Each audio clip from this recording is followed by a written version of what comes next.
Bueno, muy buenos días. Eh, una mañana. En realidad son las 12 del mediodía para nosotros en la mañana, porque como siempre digo, los físicos, los matemáticos, los químicos, los biólogos siempre nos acostamos tarde, por lo general, y nos levantamos tarde. Como dice el dicho famoso, al que madruga Dios lo ayuda, pero eso no es cierto. Yo no quiero dormir a la mañana, claro. Eh, y hoy me levanté con ganas, porque siempre a esta hora me energiza, digamos, no solamente se me activa la vitamina D, la fotosíntesis, ¿no? De las plantas, qué sé yo. Soy muy poético, pero me levanté con ganas de seguir con lo del otro video. Este es el número 19 de Cinética Química, ya saben que hasta así no paramos, pero habíamos terminado en la clase anterior un ejercicio interesantísimo sobre el tema de lo que es los mecanismos de reacción que uno puede proponer teóricamente respecto de una reacción química del laboratorio, que uno experimenta en el laboratorio. Y bueno, habíamos presentado una reacción química en la cual el ozono se transformaba en oxígeno. Es una reacción de tipo exotérmica. Ya expliqué lo de exotérmica y endotérmica en el video pasado. No voy a volver a dar toda la historia de cómo se produce el ozono. Véanlo, No. porque repetir todo de nuevo es muy cargoso también, pero a muchas veces es interesante. Pero digamos, la reacción química en esencia es dos moléculas de ozono reaccionan, liberan energía porque es exotérmica y forman tres moléculas de oxígeno. O sea que, en realidad, en el laboratorio, experimentalmente, uno mide esto, la ecuación de Goulburn y Weiss, la ley de demás.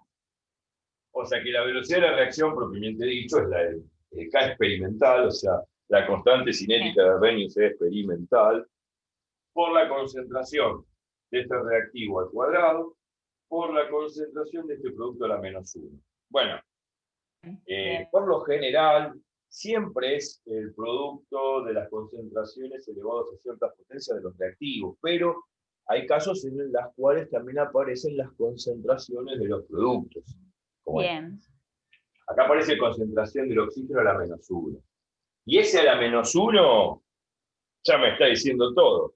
Me está diciendo que esto se invierte, que a 1 sobre la concentración del oxígeno, lo cual me está diciendo que esto es muy contraproducente. Si aumenta la concentración de oxígeno, peor, va a disminuir la velocidad.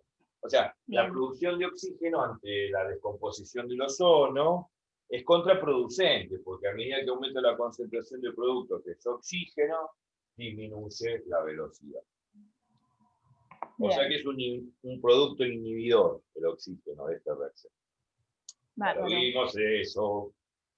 Bueno, la cuestión es que esto experimentalmente se saca en el laboratorio. Y de pronto, bueno, acá no está en el pizarrón, pero si ven el ejercicio de la clase pasada, cuando hablamos del mecanismo de reacción, presentamos un procedimiento, un mecanismo teórico de cómo podría llegar a ser, cómo podría emular a través de un procedimiento químico subdividido en varias etapas o pasos elementales, donde cada paso elemental es una subreacción. Y la idea es analizar esta reacción química del laboratorio mediante una serie de subreacciones o pasos elementales que emulen o interpreten o, digamos, estudien esta misma reacción. Y que estudie esa misma reacción significa que si yo agarro todas esas subreacciones o pasos elementales y yo sumo miembro a miembro, todos, digamos, miembro a miembro esos pasos elementales, voy a recuperar esta ecuación. Bárbaro. Tuve que hacer un arreglito al final porque no quedó exactamente igual acá, tuve que multiplicar por 2 para, bueno, algún artilugio algebraico hay que hacer a veces cuando yo sumo todos los pasos elementales, por ahí no me queda exactamente igual a esto, entonces multiplico por 2, sumo, resto, hasta que me queda, pum, esto. Y eso de sumar y restar Bien. es importante, porque a la hora de sumar todos los pasos elementales, hay muchas cosas que se van simplificando. Bueno, dentro de lo que se está simplificando, van a aparecer compuestos que se llaman compuestos intermedios. Compuestos intermedios son compuestos que evidentemente no aparecen en esta reacción, pero sí aparecen en las subreacciones, claro. En este caso, el compuesto Bien. intermedio era el oxígeno. El oxígeno, bueno, obviamente acá no aparece. El oxígeno monoatómico, no el oxígeno. El oxígeno como molécula sí aparece. Digo, el oxígeno monoatómico. Un átomo de oxígeno. Concentración de átomo de oxígeno. Bueno, acá oxígeno monoatómico no aparece. No. ¿No? No. Bueno, eso era Un justamente intermediario. el compuesto intermedio, podríamos decir así, Bien. de la reacción. Bien. Del procedimiento que uno propuso. Bárbaro. El compuesto intermedio es un compuesto que no aparece en la reacción experimental original, no aparece, si bien aparece en las subsecuencias o en los pasos elementales, en las subreacciones, que a la hora de Sí. sumar algebraicamente miembro a miembro, se va Se simplificando. va. Bien. Pero no solamente se detecta de esa forma, hay que hablar físico-químicamente del ¿De qué? intermediario, del compuesto intermediario. El Bien. compuesto intermediario es altamente reactivo en una reacción. Por lo general es altamente reactivo. O sea, ¿qué quiere decir que es altamente reactivo? Que se forma en la primera reacción, ¿no? Con una concentración baja y constante, y en la segunda, o en la tercera, o en las subsiguientes reacciones, desaparece fugazmente, muy rápidamente. Muy rápidamente, muy rápidamente. O sea, la velocidad de degradación del compuesto intermedio en las reacciones subsiguientes es muy superior a la velocidad de formación en la primera reacción, o en las reacciones iniciales, de pasos elementales. Perfecto. Entiendo. Hay una hipótesis que yo hablé que de la hipótesis estacionaria,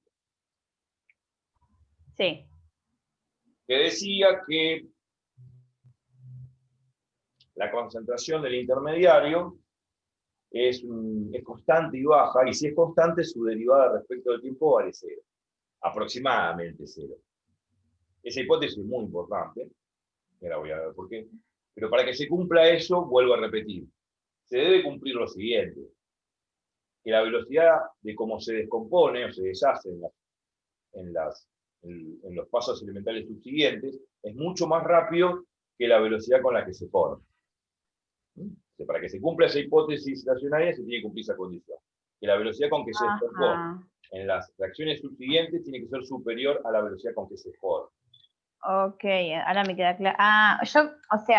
Hipótesis estacionarias son estos dos postulados, que la velocidad con la cual se elimina Sí, es mucho más la rápida que con la que concentración, se... a ver, la hipótesis estacionaria dice, la concentración del estacionario debe permanecer baja y constante.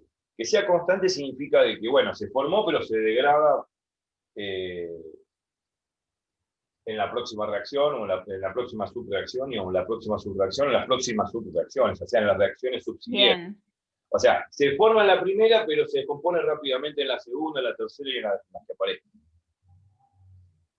bien, bien, bien, bien, bien, Entonces, bien. como se formó una concentración baja, suficiente, pero constante, para que sea constante lo que se forma, tiene que Sí, degradarse rápidamente en las reacciones subsiguientes.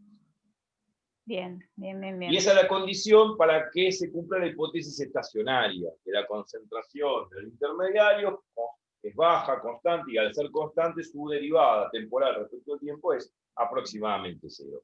Y esa aproximación, que es la hipótesis estacionaria, es la que yo uso en la ecuación de Goulber y Weich, donde aparece la derivada temporal del intermediario. En Bien, este caso es la derivada del oxígeno monoatómico respecto del tiempo. esa Bien. derivada de la concentración del oxígeno monoatómico respecto del tiempo es aproximadamente igual a cero. Claro, por eso es que no se tiene en cuenta cuando hacemos las ecuaciones estequiométricas, Bueno, el claro, intermediario. sí, sí, lo que vos dijiste, el compuesto estacionario aparece y desaparece tan fugazmente que ni siquiera es imperceptible, duran femtosegundos, o sea, 10 a la menos 15 segundos, es decir, es muy fugaz, muy rápido, aparece y desaparece rápido, aparece y desaparece, se compone muy rápidamente, Claro, alrededor de picosegundos o femtosegundos, un picosegundo de 10 genial. a la menos 12 segundos, un femtosegundo de 10 a la menos 15 segundos, es muy, muy rápido. Entonces, como que, además, como están en concentración baja, imperceptible, casi ni lo tenemos en cuenta en las ecuaciones estequiométricas de la reacción, lo podemos considerar como aproximadamente cero. Bárbaro. Es una de las características también del compuesto estacionario, claro. Pero, vuelvo a repetir, cuando uno pone la hipótesis estacionaria, que la derivada temporal de la concentración del intermediario, que en este caso es el oxígeno monoatómico, la concentración de oxígeno monoatómico, su derivada es aproximadamente cero, eso es lo que ponemos en la ecuación de Goulburn-Weiss, donde aparece la derivada del oxígeno monoatómico. Entonces ahí ponemos cero, igualamos, despejamos. ¿Y despejamos qué cosa? Bueno, despejamos lo que nos convenga. En este caso despejamos la concentración de oxígeno que vamos a poner en la ecuación de Goulburn-Weiss, donde aparece la derivada del ozono respecto del tiempo. ¿Y por qué en esta ecuación y no en otra? Bueno, Porque ahí está la claro, información de la velocidad, que es por esto que 23. Claro, porque acá está la velocidad que predice la ley de acción de masa de Goulburn y Weiss, que es lo que yo detecto en el laboratorio experimentalmente, y por eso lo reemplazo ahí. bien. Esto será un dato seguramente, ¿no? Sí, sí, obvio, si no me... No te preocupes. Estos datos, Bien. y no solamente estos datos, sino también el procedimiento mecánico, el mecanismo de reacción Bien. también es dato del problema, sino qué carajo hago. Bárbaro. Bueno, en definitiva, a la hora de hacer la derivada temporal de la concentración del intermediario, o sea, del oxígeno monoatómico respecto del tiempo, eso es aproximadamente cero. Despejo la concentración del intermediario del oxígeno, por ejemplo, en este caso, y lo reemplazo en la ecuación esta, que bueno, acá no está, y al reemplazar, tengo que yo ver qué tipo de aproximación tengo que hacer convenientemente para poder reproducir esto que está acá arriba. Bien. Bueno, nosotros impusimos esta condición, que está acá, que dice aproximación, se lee. Sí. La K2, o sea, la constante cinética K2, por el oxígeno, la concentración de oxígeno es mucho mayor que la constante cinética K3 por la concentración del ozono. Con esa aproximación, este es mucho mayor que este, o sea que este lo desprecio frente a este. Este lo desprecio frente a este. Bien.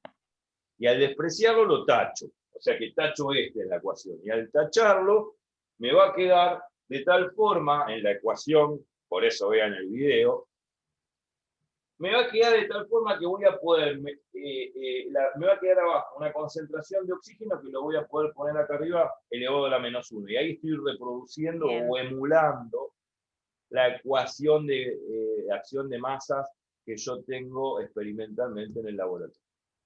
Genial, genial. Con esta condición, hay que pagar ese precio. Si yo no pago este precio, esta aproximación, no puedo reproducir. Entonces, moraleja, el procedimiento teóricamente presentado en pasos elementales, como vimos en el video pasado, es un procedimiento aceptable si y solo si se cumpla esta condición. Porque si no se cumple esta condición,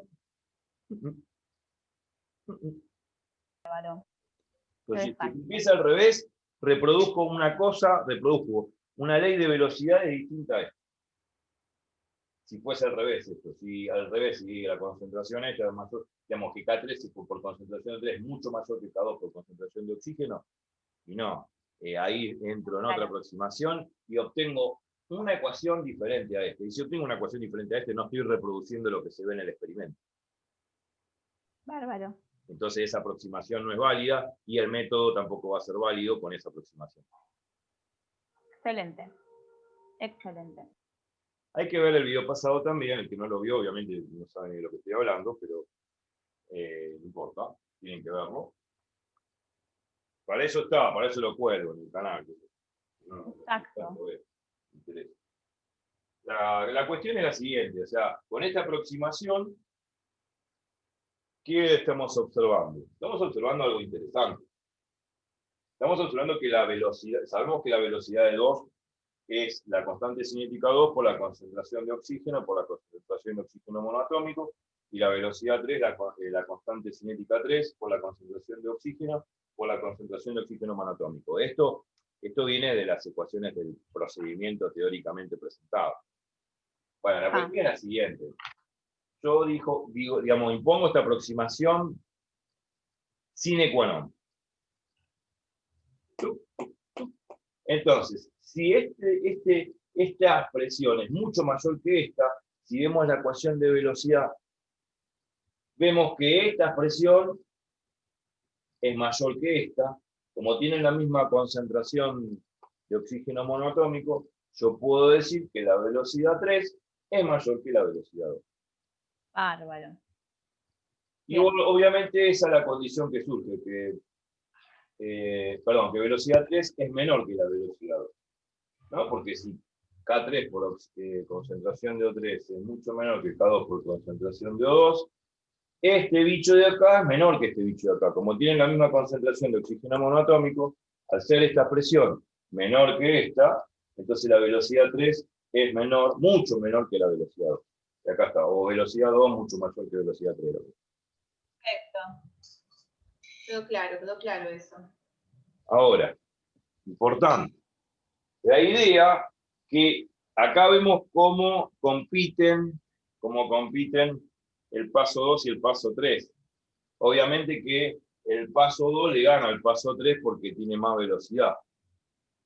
Si compiten por el intermediario, el paso 2 y el paso 3 compiten por el intermediario, que es el oxígeno, la concentración de oxígeno monoatómico. Bueno, la cuestión que acá velocidad 2 le gana a la velocidad 3, o sea, la velocidad del paso elemental 2 es mayor que la velocidad del paso elemental 3. Entonces, ahora me gustaría comparar la velocidad 1 con respecto a velocidad 2 y velocidad 3. Yo había dicho, por hipótesis estacionaria y bla, bla, bla, que el intermediario desaparece fugazmente en las reacciones subsiguientes, que mucho más veloz, digamos, desaparece más rápidamente en las reacciones subsiguientes que en su formación en la primera. O dicho de otra forma,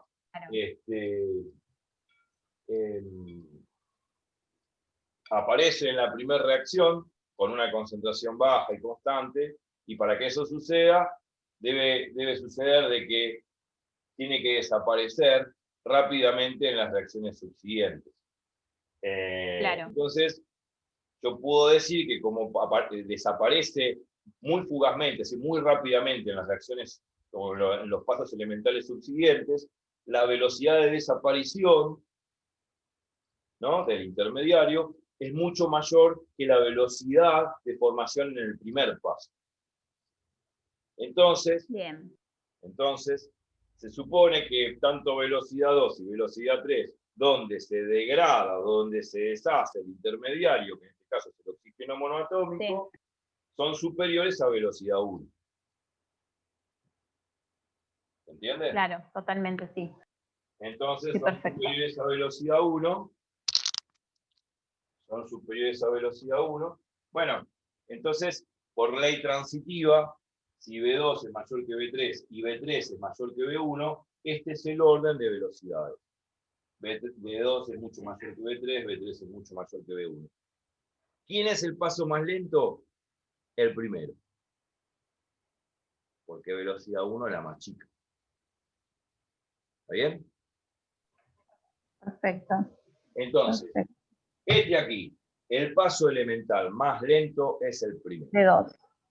Y el No. paso elemental más lento es Sí. lo que se llama paso elemental de control del procedimiento. Ahí va, sí. Es el que controla la reacción y es el Y que determina determina la velocidad. velocidad de la reacción en ese procedimiento.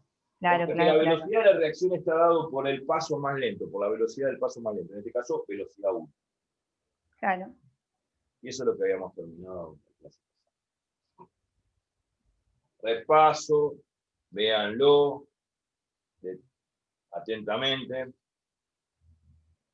Y me voy a quedar con esta relación de velocidades porque ahora voy a borrar. Y vamos a hacer un gráfico cualitativo de la reacción donde vamos a poner como siempre la energía potencial de la reacción versus la coordenada de reacción, que podría llegar a ser el tiempo, las coordenadas del espacio, la presión, temperatura, etc.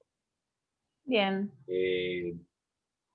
La cuestión que ahora vamos a hacer ese gráfico cualitativo de energía potencial para poder analizar esta reacción hecha en pasos con este procedimiento mecánico, teórico, propuesto, lo cual es admisible en nuestro caso siempre y cuando paguemos este precio.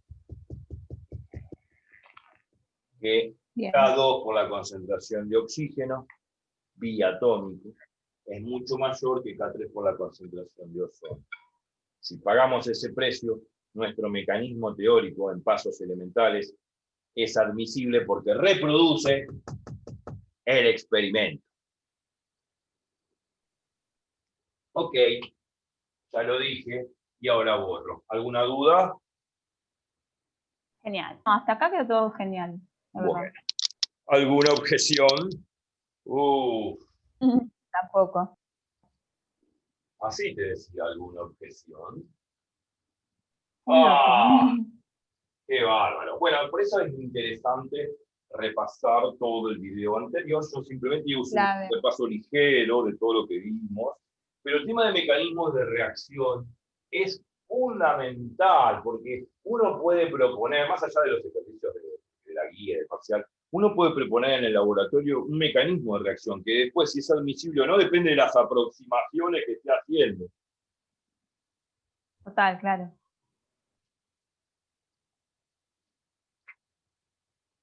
A ver qué vos.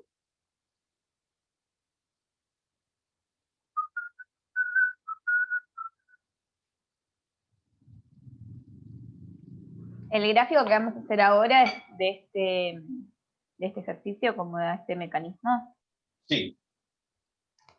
Ok. Voy a borrar todo, ¿eh? ¿Esto quedó claro, lo de abajo? Ok. Sí, perfecto. Si no, tienen que volver a repetir el video y ver el anterior, si no me llaman, ahí está el teléfono.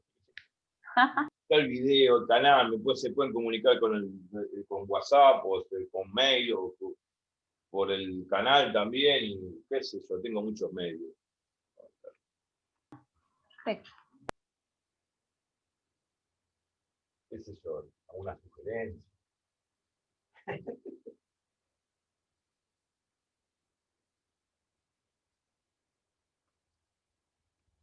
Bueno, yo voy a escribir igualmente formalmente todas las reacciones. De nuevo,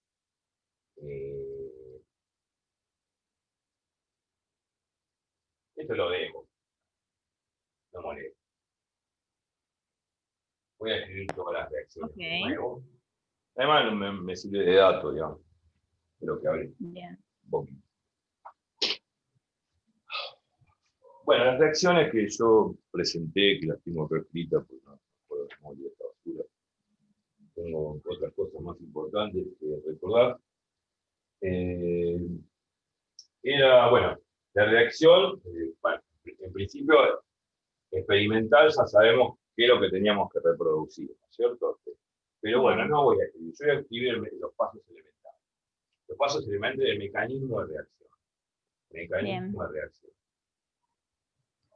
Bueno. A ver si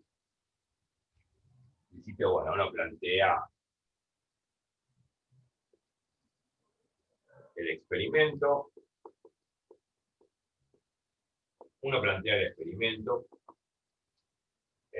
Bueno, el experimento era descomponer los órganos. Así, de esta forma, ¿no? Experimentalmente, vamos a hacer Bien. un poquito de lugar, porque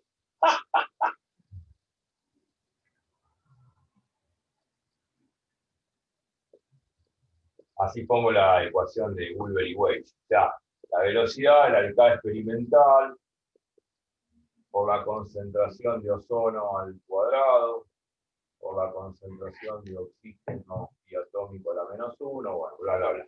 Bla, bla, bla. Este es el experimento, ¿no? El laboratorio. Y bueno. Que es el mismo Dan. Sí, sí, sí, es. Ahora vamos a graficar las velocidades, sería. No, perdón, la energía potencial para cada Sí, paso. la energía potencial versus la coordenada de reacción. La coordenada Pero de reacción esto es el tiempo, qué sé yo, el tiempo, claro. posición del espacio, qué mierda, pues. Es una coordenada multidimensional. Y esto, escúchame, ¿es el gráfico para cada paso sería? Ahora lo voy a hacer.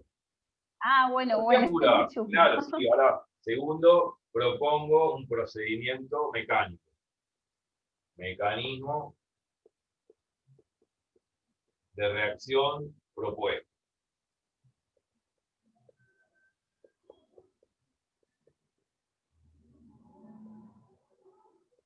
Gracias.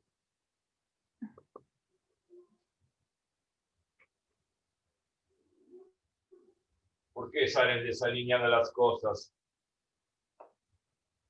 Porque nada en la vida es perfecto. Me parece muy desprolijo eso. Mecanismo de reacción propuesto. Paso elemental 1. O sea, paso 1, O3 implica O2 más O. Con una velocidad de reacción de 1, que es K1, por la concentración de O3. Paso elemental 2. Oxígeno 2 más O implica O3. ¿Sí? Sí. Esto es K2 Sí. por la concentración de oxígeno diatómico por la concentración de oxígeno monoatómico. Paso elemental 3.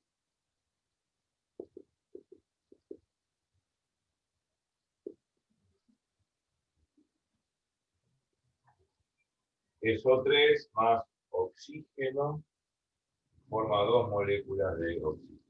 Bueno, una velocidad 3 es K3, la concentración de ozono por la concentración. Una cosa que hay que también repasar. A ver, Muy importante. espérame que ahí estoy copiando, ¿eh? Sí. Experimentalmente, los órdenes tanto de reactivos y productos se determinan experimentalmente, siempre, en general. Si el problema no dice nada, bueno, si lo tengo que sacar experimentalmente o me tiene que decir algo. Rara vez coinciden con sus coeficientes estequiométricos. Ahora. ¿Cómo? No entendí esto. No, eso hay que entenderlo, lo vengo repitiendo sí, hace 20 videos. Estaba copiando, perdón, ¿qué dijiste? No escuché bien, eso. No, usted no ha escuchado, ¿no? Usted no está prestando atención. Usted no duerme. Sí, estoy copiando. No, lo que quise decir es lo siguiente. A ver. Por lo general, los órdenes de los reactivos y productos se obtienen experimentalmente en el laboratorio, que rara vez coinciden con los coeficientes estequiométricos. Ahí va. Pero en los pasos elementales coinciden siempre. En los pasos elementales es al revés. En los pasos elementales siempre coinciden los órdenes con sus coeficientes estequiométricos respectivos. O sea, esto es elevado a la 1, acá hay un 1, no se pone, Entonces este 1 coincide con este 1. Acá también. Acá hay un 1, acá hay un 1. Obviamente que esos unos coinciden con estos unos. ¿Está bien? Sí. Y este es un 1, y esto es un 1, todos son unos, claro. Entonces este 1 coincide con este 1, o sea, coinciden con esos unos. Ajá. Bien. Cuando son pasos elementales, claro, o Claro. subdirecciones. Bueno, ya lo dije, ya lo había dicho y vuelvo a repetirlo como para recalcarlo, nada más. Punto. Ahora, la cuestión es la siguiente. Este mecanismo, este procedimiento mecánico, teórico propuesto, reproduce la reacción experimental, reproduce el experimento, Sí. reproduce la realidad. Ajá, sí. Sí, pero hay que pagar un precio. Ah, la aproximación desde ya. Porque si no pago ese precio, es como decir, quiero entrar al cine sin pagar la entrada. Bueno, un problema. No puedo, no me van a dejar. Y si lo hago después, me van a cagar a palo. Claro. Entonces, la idea es esa. Tengo que pagar este precio para decir que este procedimiento mecánico teóricamente propuesto es admisible con el experimento, es consistente, reproduce el experimento. Perfecto. ¿Está? ¿Se entiende? Perfecto, sí. Bueno. Ok. Había dicho, no lo voy a hacer acá, ni un pedo, ¿no? Si sumamos miembro a miembro, reproduzco esto, salvo con, digamos, si sumo miembro a miembro, reproduzco esta ecuación de acá. Por ahí algunas veces, bueno, en este caso no va a ser exactamente igual a esto, va a tener que hacer un arreglito algebraico de multiplicar por 2, restar y qué sé yo, hasta lograr esto. O sea, lo que cuando yo sumo miembro a miembro y tacho un montón de cosas, reproduzco una ecuación no igual a esta, pero equivalente. Bien. Tengo que hacer Bien. un arreglito algebraico de multiplicar por 2 o sumar algo, qué sé yo, miembro a miembro, y logro esta ecuación. Ya lo hice en el video pasado, ¿eh? No voy a... Sí, sí, sí, quedó clarísimo. Bueno, la cuestión es la siguiente. El del intermediario ya hablamos, no quiero hablar más del intermediario. Ya vamos a hablar ahora cualitativamente haciendo un gráfico de este tipo, de este procedimiento. Vamos a interpretarlo a través de un gráfico de energía potencial respecto de la coordenada de reacción. Entonces vamos a hacer esto. O sea, vamos a graficar ese mecanismo. Claro, vamos a graficar este mecanismo, vamos a tratar de intentar de estudiar energéticamente, termodinámicamente, por así decir, este procedimiento, este mecanismo, a través de un gráfico de energía potencial versus coordenada de reacción, que puede ser el tiempo. Siempre tomamos el tiempo. Puede ser otra cosa. O sea, en realidad el gráfico de energía versus la coordenada de reacción, la coordenada de reacción es una coordenada multidimensional. Eje del tiempo, eje X, eje Y, eje Z, tiene muchos ejes y eso se puede graficar globalmente en 3 dimensiones y en varias dimensiones. Lo que pasa es que en varias dimensiones no se ve el dibujo, en 3 dimensiones sí, pero nadie puede ver ninguna superficie en 4, en 5, en 6 dimensiones. Pero una computadora puede procesar eso sin mirar nada, sin observar ningún gráfico y podemos sacar interesantes conclusiones que hace el programa. Excelente, Edu. Súper. Que verlo computacionalmente, que es muy bonito. Yo tengo cosas para mostrar. Excelente. Bueno. ¿Qué más?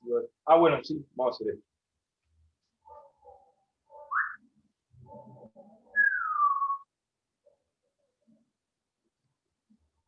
La energía que se mide en kilocaloría, bueno, en kilojoule, kilocaloría o kilojoule, se puede medir, claro. Kilojoule por mol. Todos hablamos de la energía y no sabemos qué carajo es. Bueno. La energía es una especie de trabajo que uno tendría que consumir, así uno lo dice, pero después termina siendo una fórmula, claro.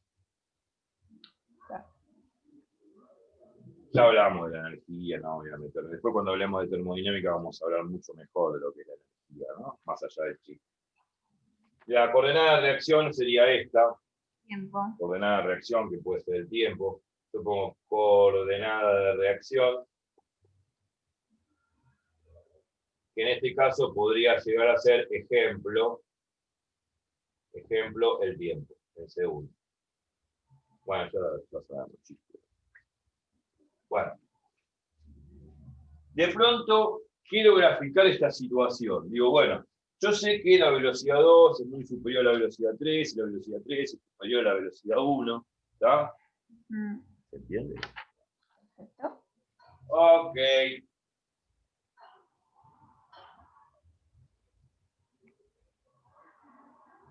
Y esto es muy importante, porque eso va a estar en función a las energías de activación. Bien. Lo dije, qué lindo repaso, pero lo dije en los otros videos, me canso.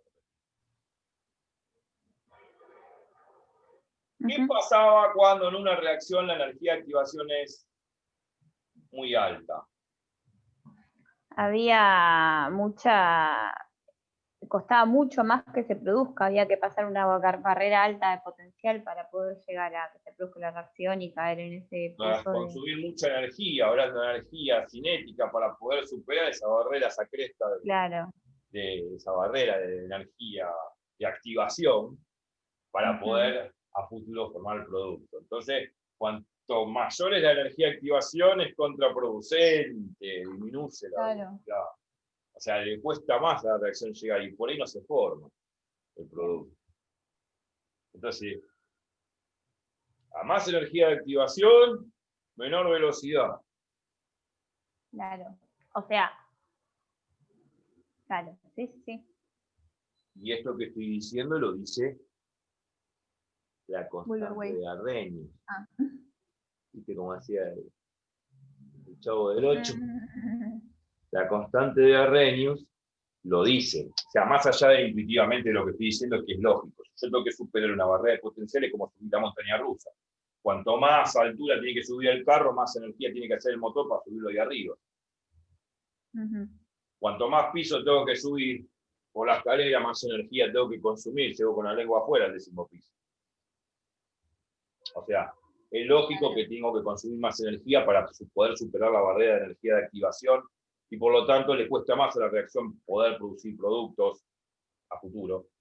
Por lo tanto, el incremento de la energía de activación disminuye la velocidad de la reacción. Pero la constante de Arrhenius lo dice en su término exponencial. E elevado a la menos energía de activación sobre el reporte. Claro. Sí, lo dice. Matemáticamente la teoría es admisible con la intuición física, físico-química. Al aumentar la energía de activación, ese exponente crece negativamente y por lo tanto E elevado a la menos energía de activación sobre el reporte se hace cada vez más chiquito. Bárbaro. ¿Me explico? No voy a escribir eso. Bárbaro. ¿Está? Sí. Perfecto. O sea, la intuición coincide con la teoría físico-matemática que se plantea, o físico-químicamente matemático que se plantea al respecto. Perfecto. ¿Sí? Bien, o sea, sí, te repito, entonces, a mayor energía de activación, necesito más energía cinética que luego se va a transformar en potencial de interacción y bueno, y después si paso eventualmente esa barrera, decae en un pozo de cinética, de energía potencial estable. Estable. Es por esto que, claro, es por esto que, o sea, si aumenta la energía de activación, va a disminuir la velocidad. Claro, es contraproducente, bien. Claro, tengo que vencer Bárbaro. la cresta más alta, tengo que subir más piso por la escalera. Claro, perfecto. Llego lentito y cansado. Oh. Entiende. Está bien, Genial. esto sirve intuitivamente. Y después, físico-química, matemáticamente, por así decir, muchas palabras. La constante de Arrhenius que tiene el término exponencial, E elevado a la menos energía de activación sobre el reporte, matemáticamente, si la energía de activación aumenta, el E a la menos energía de activación sobre el reporte, al hacer la cuenta, disminuye. Bien.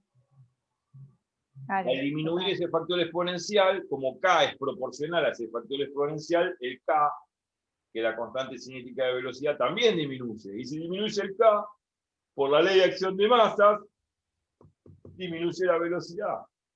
claro. Cabeza que usar ahí un poco también, más allá de la intuición. Pero la intuición coincide con las leyes de Arrhenius y de acción de masa de Bulber y Wade.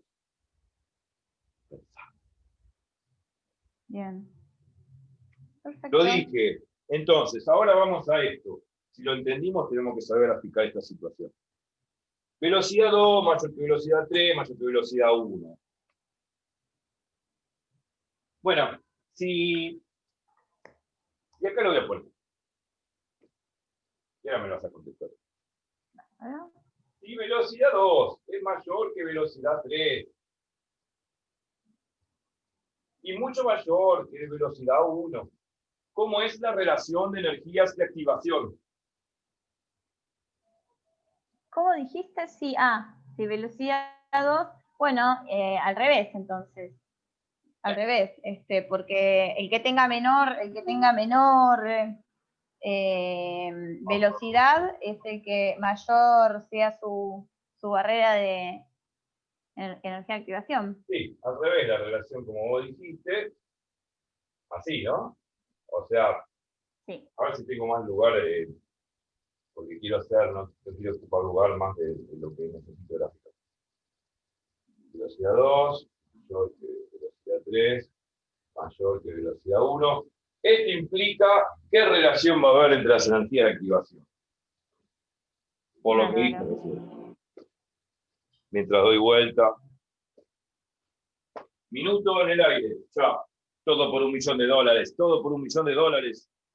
Vamos. Sí, pero ya te dije, claramente la que mayor tenga velocidad de reacción va a ser B1, energía de activación, la que le siga va a ser B3 y la que le siga va a ser B4, en orden decreciente. En orden. O sea, sí, en orden decreciente viene energía de activación 1, energía mayor a energía de activación 3. ¿Cómo es con respecto a energía de activación 3? ¿Y cómo es respecto de energía... Pará que me estoy equivocando con los signos, por un poco, a ver. Pelotuda. El concepto lo tengo, me estoy equivocando con los signos. A ver, pará. B2 es la más grande de todas, la velocidad de reacción más grande de todas. Es más grande que B3 y es más grande que B1. Bien. Bien. Entonces, a menor energía a menor velocidad es al revés. La energía de activación es la mayor. Claro. O sea que los piquitos al revés. Las boquitas al revés. Eso te... En ese orden al revés. Es un poco formal. Es algo de biólogo, que me suena a biología.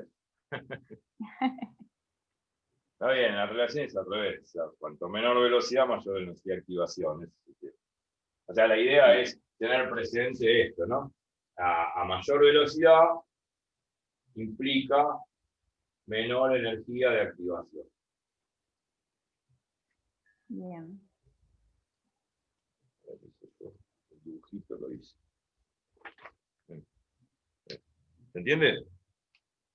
Perfecto, sí. Muy bien. Igual esto lo voy a poner abajo.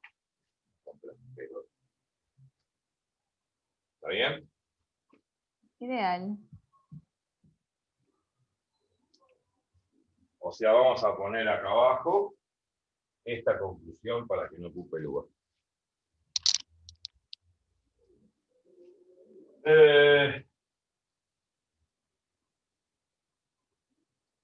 Velocidad 2, mucho mayor que velocidad 3, mucho mayor que velocidad 1. Eso implica energía de activación 2, mucho menor que energía de activación 3 y mucho menor que energía de activación 1. Esto es por el solo hecho que ustedes tienen que saber que si velocidad aumenta, esto implica para ambos lados, claro. Bueno, pues esto implica que la energía de activación disminuye. ¿No? Esa es la idea. Bien. Y si la energía de activación disminuye, entonces velocidad aumenta. Bien, espérame que estoy, ahí voy a copiar.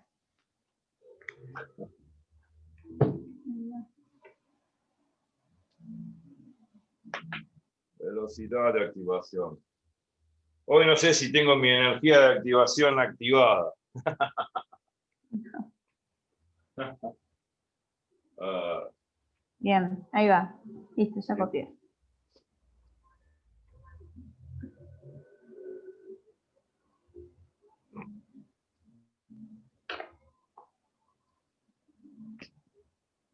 Bien, bien, bien, bien, bien, bien, bien. oh.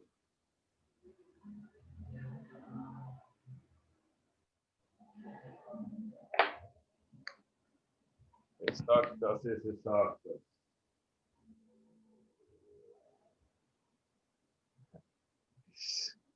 Es un viaje de ida, nada más. Sí, No saber dónde te metes.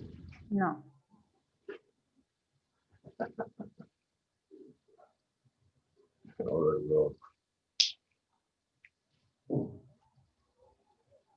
Bueno, ¿está bien?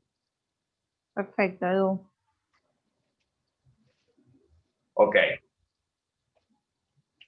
Entonces, vamos a hacer los grafiquitos. En principio, nosotros siempre cuando graficamos estas cosas, siempre vamos secuencialmente viendo la reacción, ¿no? En este caso, y vamos viendo la primera reacción. De O3 se descompone para formar O2 y oxígeno monoatómico. Entonces, bueno, hay que vencer una barrera de potencial con una cierta Claramente. velocidad que es velocidad V1.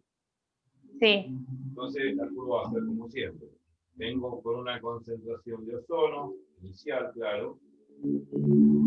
Una concentración inicial de ozono. Bueno, sí. Empieza el ozono acá, ¿no es cierto? En esa posición. Eso es lo que quiero decir. Bueno, no, acá parece que si fuese el eje de la energía. Bueno, acá empieza la energía, la energía del reactivo, ¿no? La energía del reactivo que sería del ozono. Pero no hace falta poner nada. Acá empieza el ozono. Tiene que vencer una barrera de potencial más o menos picuda. ¿Tá? Después desciende. bien, Acá se forman los complejos intermedios, bla, bla, bla, bla, bla, bla. claro. No, carajo, ahí puede ser no tiene sentido. Esta es la energía de activación. La energía de activación 1. Y lo vamos a graficar en este orden, ¿no? La energía de activación 1 es alta, es grande, es grandota. Bien, Entonces la pongo así. Después, bueno, va a descender a un determinado valor. Bueno, no sé. Yo lo dibujé así, pero la reacción es exotérmica, ¿no? Si es exotérmica, calor. vamos a dibujarlo un poquito así para que se vea, porque es exotérmica la reacción. Dibujar un poquito más acá arriba, porque como es exotérmica, sabemos por qué la tengo que dibujar como la dibujo. Va a tener que estar más abajo los productos que los. Claro, la energía de los productos, por ser exotérmica, tiene que estar por debajo de la energía de los reactivos, porque la diferencia de energía tiene que dar negativa para que sea exotérmica. O sea, energía producto menos energía de reactivo tiene que ser negativa. Exactly. Picudo. Ese picudo, después baja esta basura, baja, baja. Esta es la energía de reactivo, en este caso de ozono. Esta es la energía de activación 1. Qué grandota, porque es la más grande. Sí. Bueno, después acá se forma oxígeno y digamos, oxígeno biatómico y más oxígeno monoatómico, va a formar esto. A ver si me sale.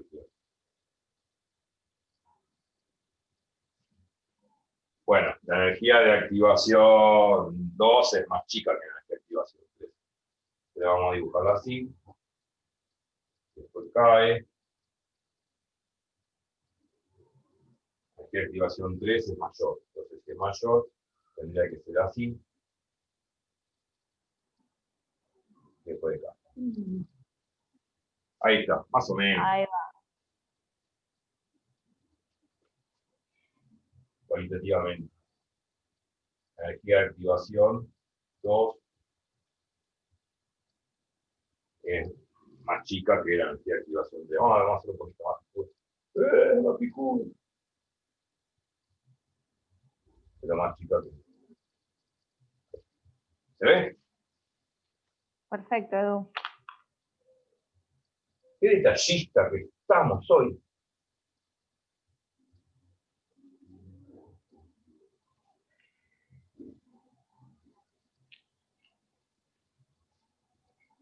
Bien. Esta es la energía de activación.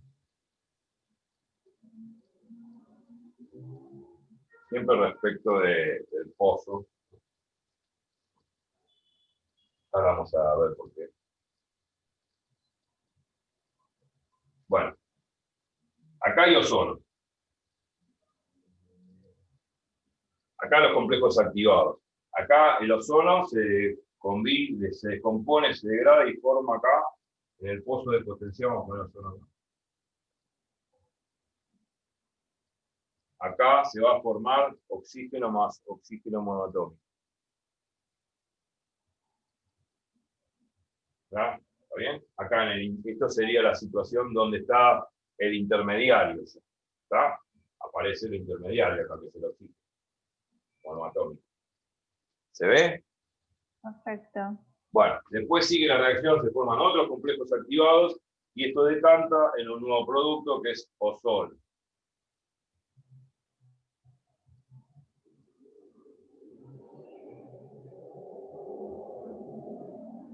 ¿Bien? Bárbaro. Pero después el ozono se combina con un oxígeno, otra vez aparece el intermediario, el compuesto intermediario, que es el oxígeno monoatómico, se Claro. combina con eso y forma complejos activados hasta que decanta en un mínimo de energía formando dos moléculas de O2. Bien, Eva. Qué Bueno, facilitado. la idea es esa. ¿No son 3 moléculas de 2? ¿Se forma? No. Olvídate de la experiencia. Estoy analizando el No, dice 2, dice 2. No dije nada. No dije nada. Te voy a poner algo. 1, 2, 10. Vamos a poner energía de reactivo O3 y energía de producto 2O2.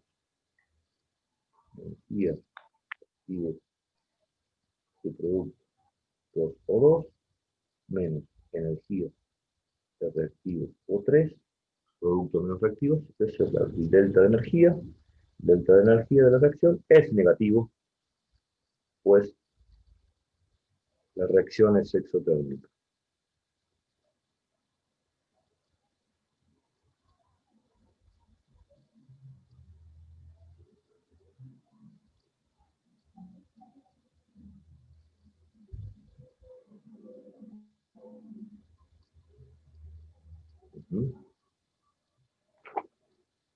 Sí. Bien. Lo puse en mi apunte. Me faltaba.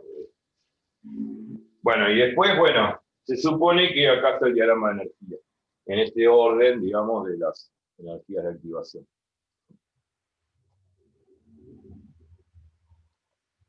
Bueno.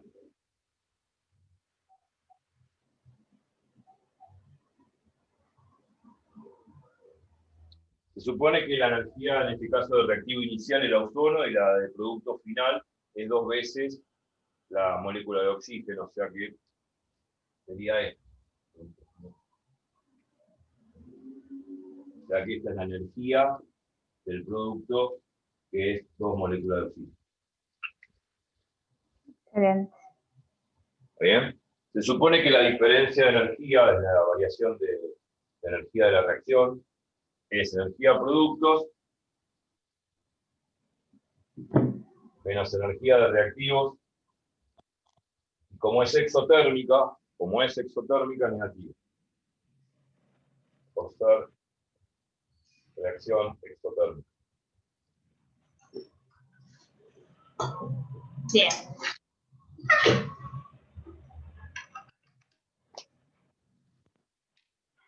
Claro. ¿Mm? Sí. El delta energético de los reactivos, energía de productos, menos, claro.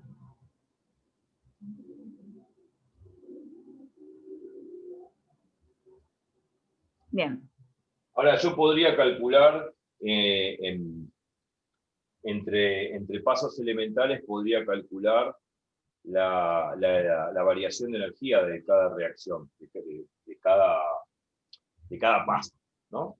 Digamos, puedo calcular entre pasos elementales, puedo calcular la variación de energía que se consume para producir Claro. el paso de acá a acá. Claro.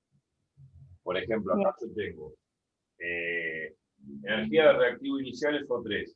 Y acá podría calcular la energía para formar O2 y O. Entonces, esta energía es la energía para formar el producto intermedio. Vamos a hacer lugar. Formada entre oxígeno y oxígeno monoatómico. Esto de acá abajo era la energía producto de 2 veces O2. Entonces, si hago la diferencia entre la energía producto de O2 más oxígeno menos la energía del reactivo O3, esta diferencia pequeña me va a dar la cantidad de energía que habría que liberar o que la reacción debería liberar exotérmicamente para poder pasar del paso 1 al paso 2.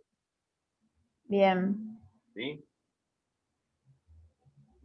Pero no hace falta graficar eso, lo digo que yo podría entre paso y paso ver la variación de energía, que en este caso debería ser liberada, porque es exotérmica, por el mecanismo, para poder pasar del paso 1 al paso 2 eficientemente. Bien. Sí.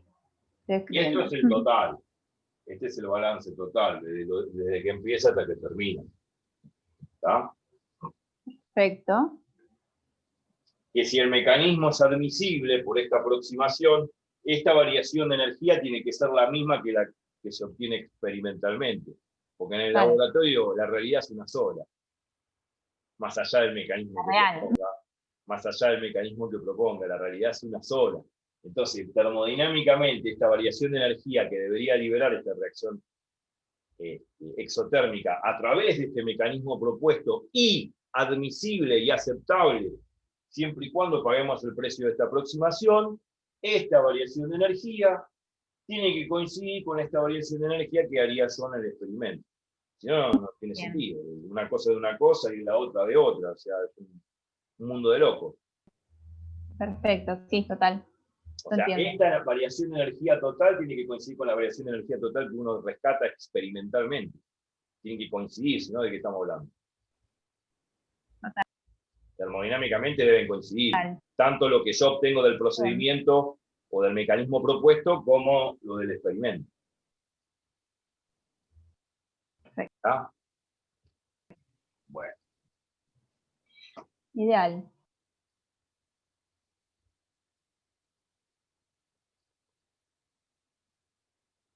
Ahora, yo entre el segundo y el tercer paso también podría encontrar la variación de energía para pasar del segundo al tercero. ¿Y la variación de energía cuál es? Bueno, va a ser esta energía, que ahora va a ser la energía que dice producto oxígeno bioatómico más oxígeno, Y acá la energía formada entre ozono y oxígeno monoatómico, que sería esa energía que estaría ahí acá abajo. Pasa que hay que hacer lugar. Vamos a hacer lugar.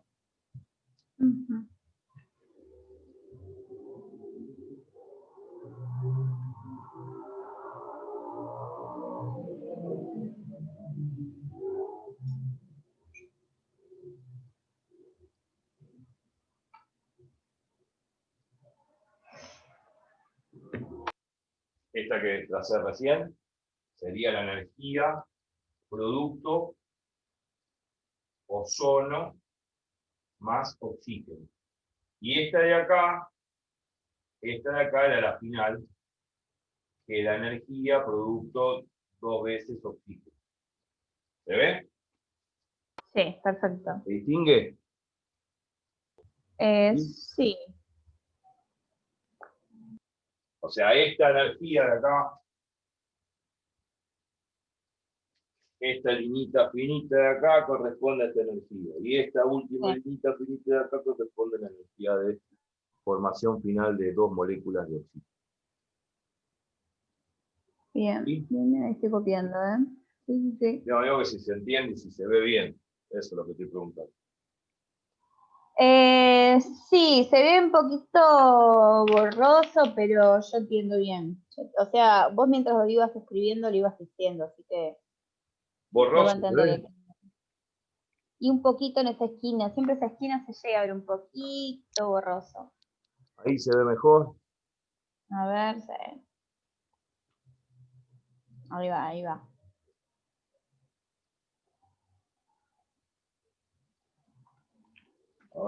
Ahí va, ahora ya copiamos y... Ahí se ve mejor. Sí. Sí, es solo esa esquinita que... Energía P por 2 más O.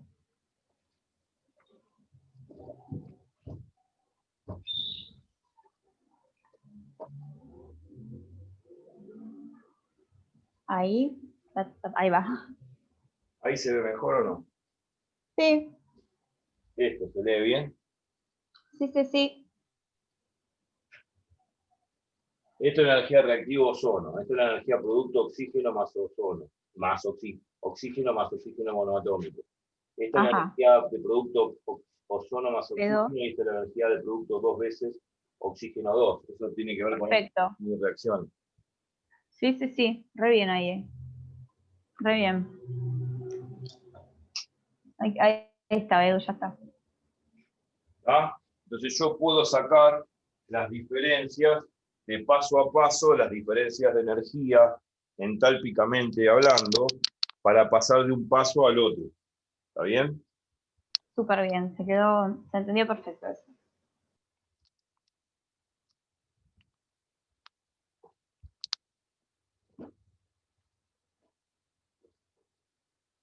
O sea que si yo, por ejemplo, paso del paso 1 al paso 2, hay una variación de energía, que es la energía de producto oxígeno diatómico más oxígeno, menos la energía de reactivo de ozono.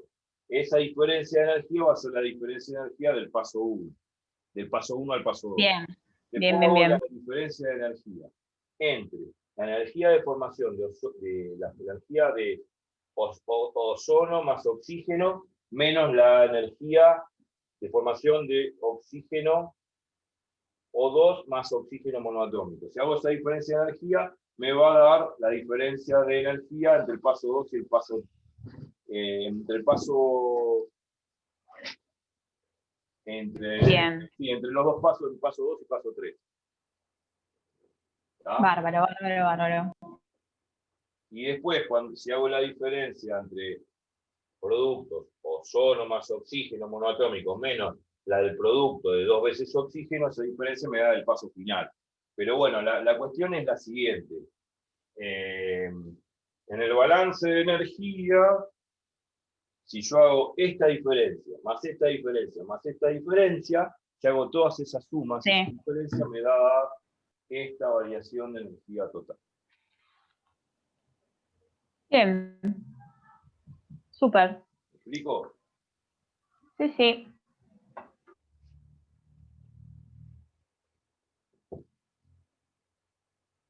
O sea, en definitiva, conclusión es esa.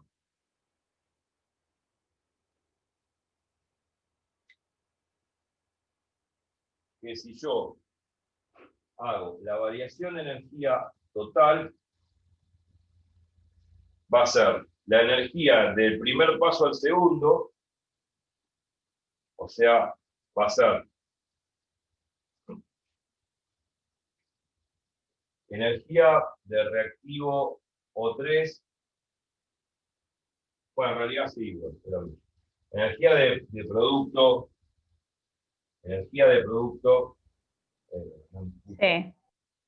energía de producto oxígeno O, que es esta de acá, Bien. esta de acá, Bien, bien, bien. menos la energía de reactivo O3, que es esta de acá,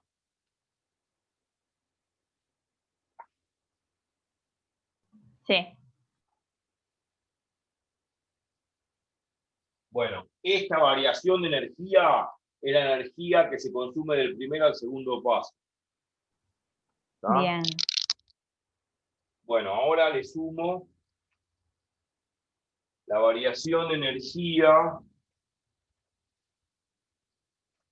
que sería este cachito, digamos, ¿no? De acá, este cachito de acá. Este Sí. salto de acá es esta variación. Este cachito de acá es esta variación. Ahora le sumo este otro cachito, que está acá. Yo le sumé ya esto, que sería esto, y después le sumo este otro cachito de acá, que ese cachito que estoy marcando es la diferencia entre la energía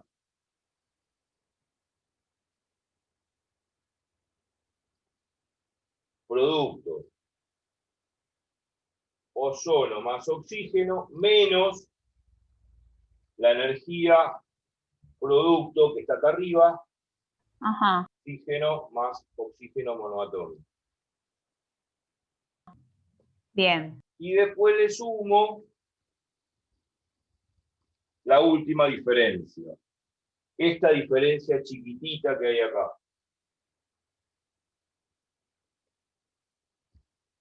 Esa Bien. diferencia chiquitita que hay ahí es la diferencia entre la energía de producto final, la energía de producto final Bien. de 2 moléculas de oxígeno menos la energía de producto ozono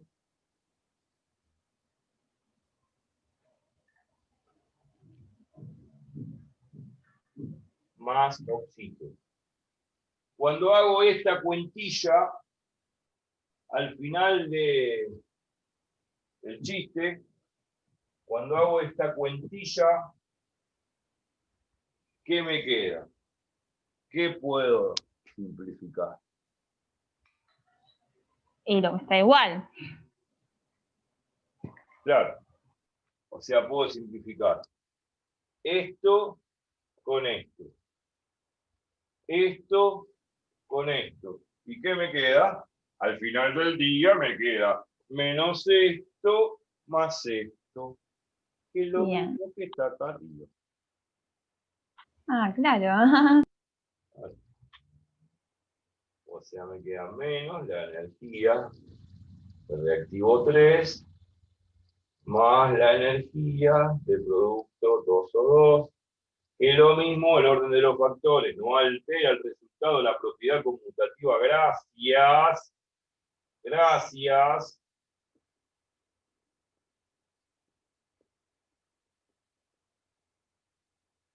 Y me queda exactamente el mismo pirulín que me quedó acá arriba, que es obviamente el balance total de energía. Obviamente que las energías Bien. son aditivas, como vamos a ver cuando veamos el concepto de energía interna, que es una función de estado en termodinámica. Las energías se suman. y otras funciones potenciales características como la energía de Helmholtz, que la entalpía, la función de Gibbs. Bueno, acá esto es entalpías, estoy sumando entalpías. Vamos a ver que son esas energías potenciales, son entalpías de formación de Bien. producto. Cuando la sumo telescópicamente, una suma telescópica significa que taca, taca, taca, taca, taca, taca, simplifico y queda el primero y el último. Y eso se llama suma Bien. telescópica. Cuando sumo así, muchos términos se simplifican y quedan el Ok. primero y el último. Ok. ¿Se entendió? Se entendió perfecto. El balance energético que hay que hacer. Y este es el Ok. concepto. La moraleja que obviamente a mayor energía de activación, peor, menor velocidad. Claro.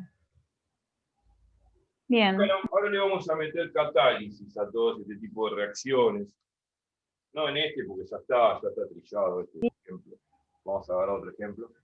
Vamos a hablar de la catálisis de los mecanismos de reacción. O sea, sabemos que las catálisis pueden ser positivas o negativas. O sea, puede haber catálisis o inhibición. Los catalizadores y los inhibidores son compuestos, moléculas que intervienen en la reacción, pero no son ni reactivos ni productos. Solamente lo que hacen es activar, acelerar la reacción, en el caso que sean catalizadores, o retardar, la reacción en el caso que sean inhibidores. Ah, o sea, es lo mismo que el inhibidor, pero solo este que cataliza. Si cataliza, en los términos técnicos Acelera. del laboratorio, cuando uno dice, este compuesto es un catalizador. Ah, bueno, listo. Baja la energía de activación. Baja la, En bueno, velocidad. claro, baja la energía de activación y aumenta la velocidad. Pero ese catalizador no es ni reactivo ni producto y tampoco va a alterar termodinámicamente el diagrama de energía, digamos, perdón, estoy expresándome mal. Tampoco va a alterar la termodinámica del sistema, eso es lo que quiero decir. O sea, que la reacción, si era exotérmica, va a seguir siendo exotérmica, si era endotérmica, va a seguir siendo endotérmica, y la variación de energías de productos menos reactivos, esa diferencia, ese delta de energía va a seguir siendo el mismo. Bien. O sea, no cambia la reacción termodinámicamente hablando por el hecho de que haya un catalizador. El catalizador no es ni producto ni reactivo, lo que hace es acelerar la reacción, acelerarla, aumentarla, y nada más, pero no interviene ni en los productos ni en los reactivos, ni en la formación del compuesto. Simplemente acelera la reacción. Perfecto. El inhibidor, todo lo contrario, ¿no? Pero el inhibidor tampoco altera la termodinámica del sistema. Tampoco es ni producto ni reactivo ni interviene en la formación del producto. No altera para nada la termodinámica del sistema y no altera la virtud de que sea exotérmica, no altera la virtud de que sea endotérmica, y no altera tampoco el delta de energía. Bárbaro. Pero sí, los catalizadores e inhibidores alteran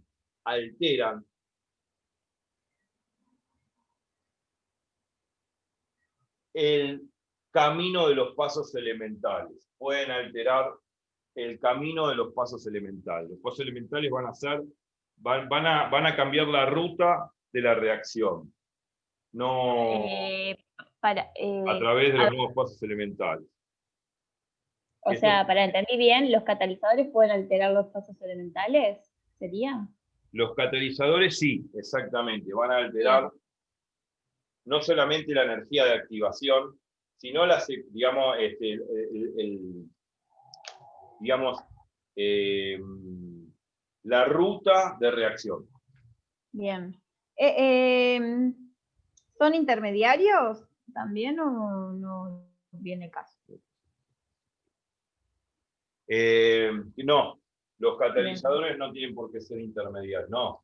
El intermediario es otra cosa. Ok. El intermediario no es catalizador. El intermediario es un intermediario, como dice la palabra. Aparece y desaparece muy rápidamente en las reacciones subsiguientes. O sea que es altamente reactivo, pero no favorece ni desfavorece la reacción. Bárbaro. Obviamente que ese compuesto que tampoco aparece en la reacción original, claro. Pero no es catalizador o inhibidor el intermediario, no. Bien. El catalizador es otra cosa. El catalizador siempre está en la reacción. Bien. Siempre va a estar presente, acelerando la reacción. O inhibiendo, en el caso que sea un inhibidor. Retarda la reacción. Pero nada que ver. Está buena la pregunta para diferenciar una cosa de la otra. Un intermediario no es un catalizador ni un inhibidor. Un catalizador o un inhibidor no es un intermediario, no. Son dos cosas distintas.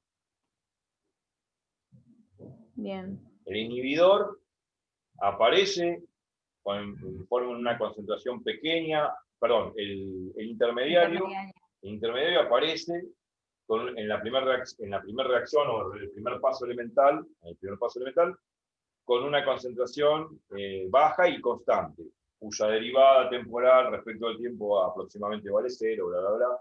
Es la hipótesis estacionaria. Y para que eso se cumpla, la velocidad con la que se degradan los pasos subsiguientes tiene que ser superior a la velocidad con que se forma. Claro.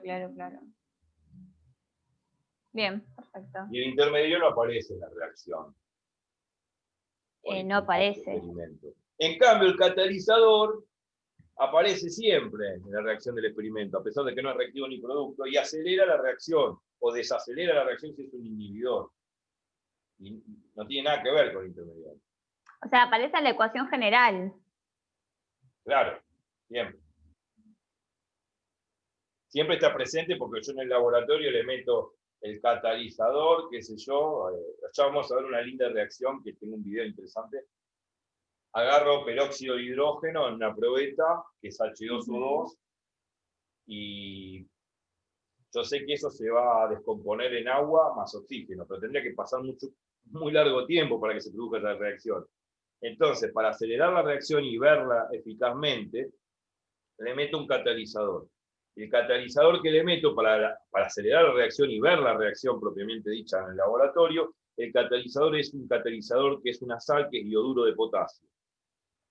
El ioduro de potasio es una sal, se disocia toda, en cationes potasio y en aniones yodo. Esos aniones yodo, que son los ioditos, iodito y ioduro, en realidad yo le estoy diciendo mal, son los ioduros, los aniones I-1, aceleran la reacción, vamos a verlo en un video, aceleran la reacción de descomposición del agua oxigenada en agua, H2O, más oxígeno. Bien. Pero siempre está, porque yo metí el ioduro de potasio en la probeta. Siempre está eso ahí. No es que desaparece, no. El ioduro de potasio se disolvió y los aniones de yodo están en el recipiente, están en la probeta. Claro. O sea, también va a estar en Wheeler Way. Sí, claro. Sí, claro. Sí, por supuesto, sí, claro. Van a participar de las ecuaciones de Wheeler-Way, si no... claro. Digamos, obvio. no participan en la reacción de Wheeler-Weiss. Las ecuaciones de Wulver-Weiss, me dan la velocidad de la reacción. Y si yo estoy diciendo que el catalizador aumenta la velocidad, tienen que participar de las ecuaciones de Wheeler-Weiss. Y si inhibe la reacción, también tienen que participar, porque está frenando la reacción. Bien. Intuitivamente.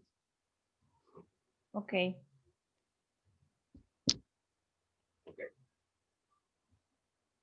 Están buenas las preguntas que haces y estas cosas se hacían, pero si te adelantas no hay ningún problema. Yo aclaro que ahora, hablando de la catálisis de un mecanismo de reacción, ahora estuvimos hablando de la catálisis y la inhibición de una reacción cualquiera. Sabemos que la catálisis disminuye la energía de activación, acelera la reacción, o sea, aumenta la velocidad. La inhibición, todo lo contrario, aumenta la energía de activación, disminuye la velocidad. Claro. Ahora, vamos a ver el mismo procedimiento de catalizar o inhibir, pero no en una reacción experimentalmente cualquiera, sino en un mecanismo propuesto. Vamos a ver que en un mecanismo propuesto la catálisis y la inhibición es lo mismo. Es exactamente igual físico-químicamente. La catálisis va, obviamente, a acelerar la reacción.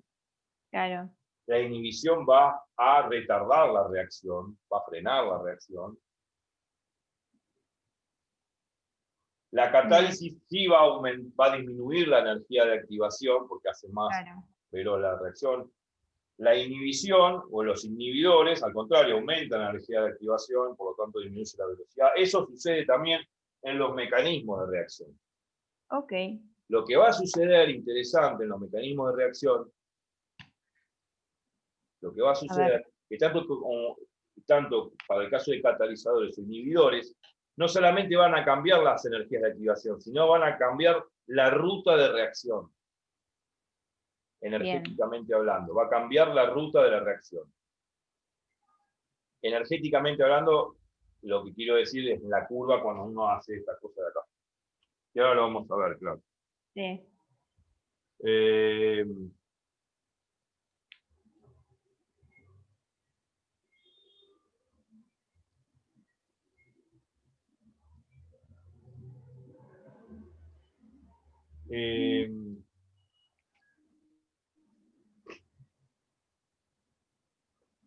Sí, lo que hay que tener en cuenta,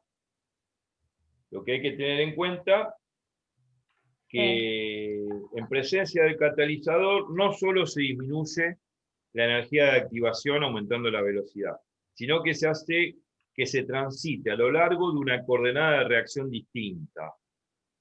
Es decir,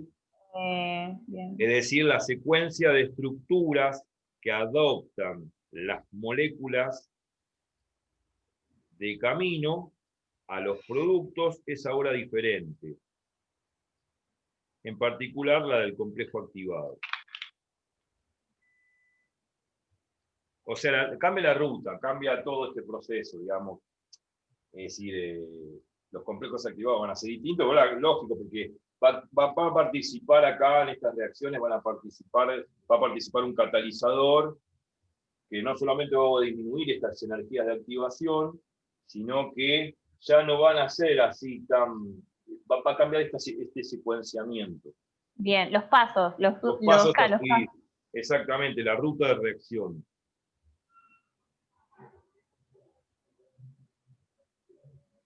Y los complejos activados también van a ser diferentes. O sea, no va a ser así, va a ser distinto. Eso es lo que quiero decir. Bien. Porque aparece el catalizador, claro. Claro. O sea, el catalizador, si yo le meto un catalizador a este procedimiento, sé que estas energías de activación van a disminuir, seguro. ¿Está? Por lo tanto, hace más veloz la reacción. Ahora, la cuestión es la siguiente.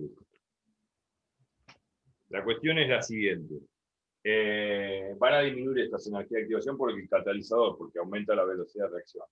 Pero estos pasos, estos secuenciamientos, esta ruta de reacción dada por este procedimiento, va a ser diferente porque va a intervenir el catalizador. Habría que sumar más el catalizador y bueno, ya vamos a ver ejemplos. Lo estoy diciendo teóricamente porque en este ejemplo no lo voy a hacer porque es un quilombo. Bien. Pero cambia el secuenciamiento, cambia la ruta de reacción, cambia la ruta del procedimiento mecánico, porque a esto le estoy metiendo algo nuevo, que es un catalizador, que si bien disminuye las energías de activación, pero a su vez estas reacciones van a ser diferentes. Obviamente que los complejos activados van a ser distintos porque están en presencia de un catalizador. Ya no va a ser tan bonito como aparece acá. Va a haber complejos activados acá en los máximos, completamente distintos por la presencia del catalizador. Por eso, la ruta de reacción es diferente. Entonces, claro, lo que va a hacer el catalizador es que va a cambiar la ruta de la reacción, o sea, esta ruta dada por el mecanismo cambiará. Por nuevos pasos elementales, porque son nuevos. Claro. Pero nuevos van a ser estos, pero alterados, no va a ser otra cosa. Claro. Vamos a hablar de chorizos y, no sé, carne asada. No.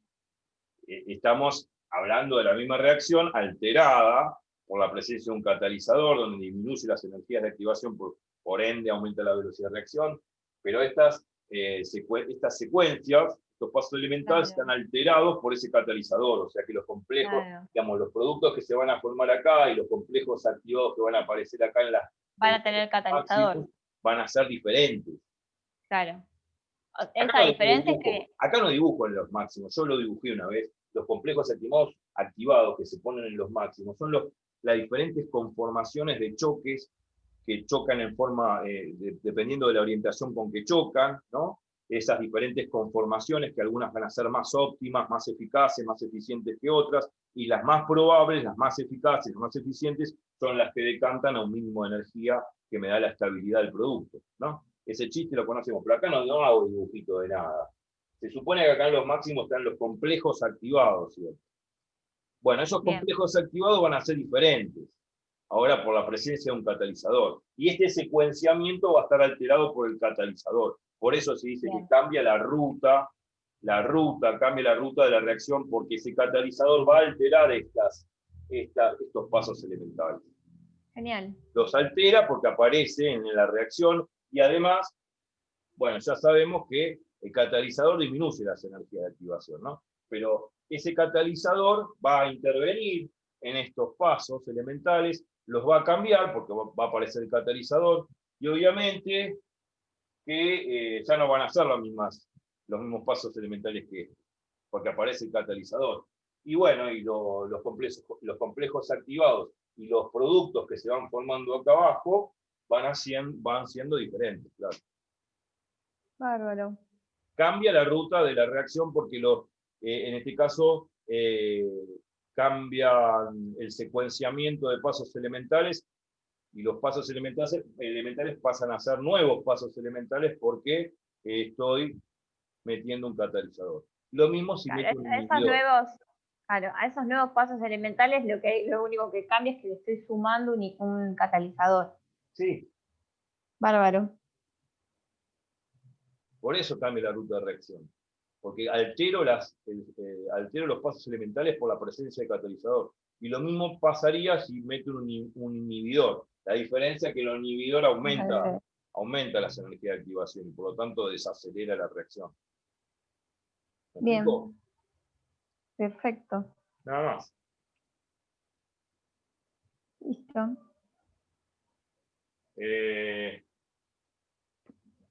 Bueno. Catalizadores y inhibidores hay cientos por doquier en los laboratorios, cientos por doquier. Tengo un montón de ejemplos, pero acá en la teórica se habla de catálisis, catálisis heterogénea, homogénea y enzimática.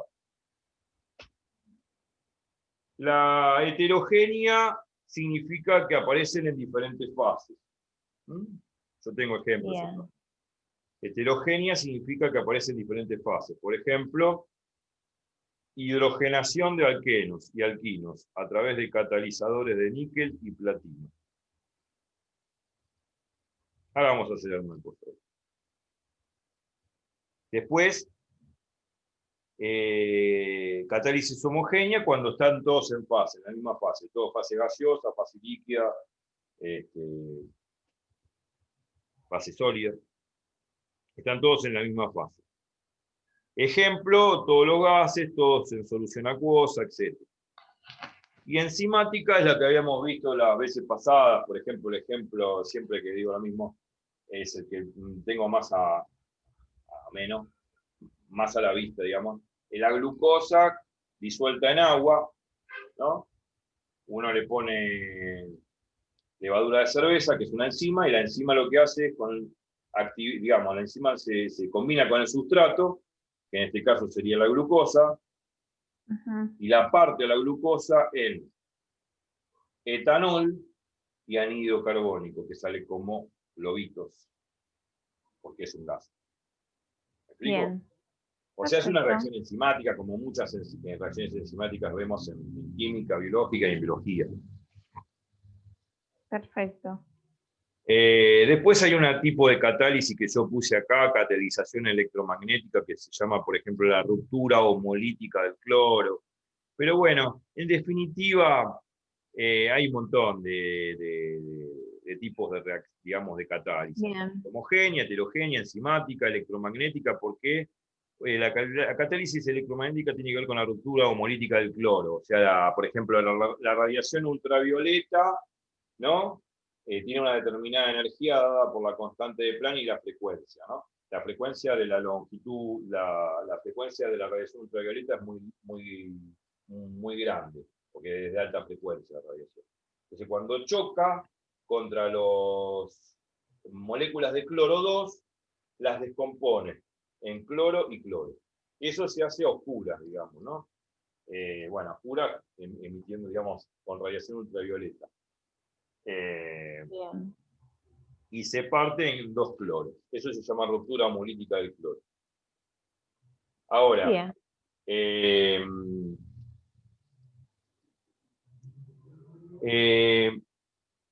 Si yo, por ejemplo, quisiera clorificar, qué sé yo, metano, combinar cloro con metano, a la luz simple, digamos, a la luz del día,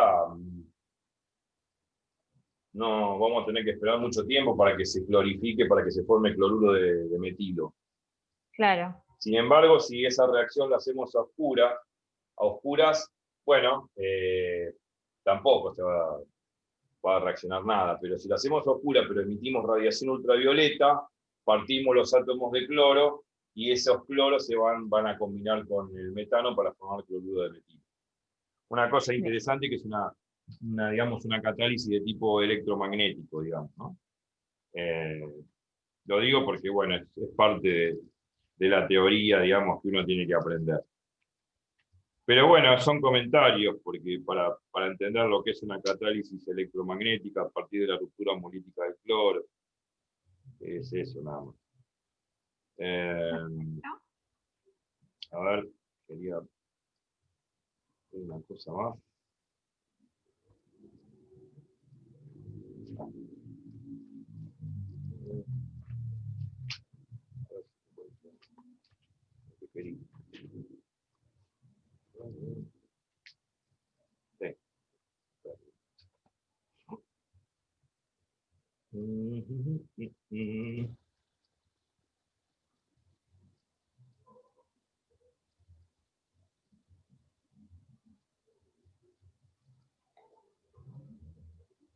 Bueno, yo dije que el cloro y el metano no se combinan, digamos, no se combinan a oscuras, ¿no?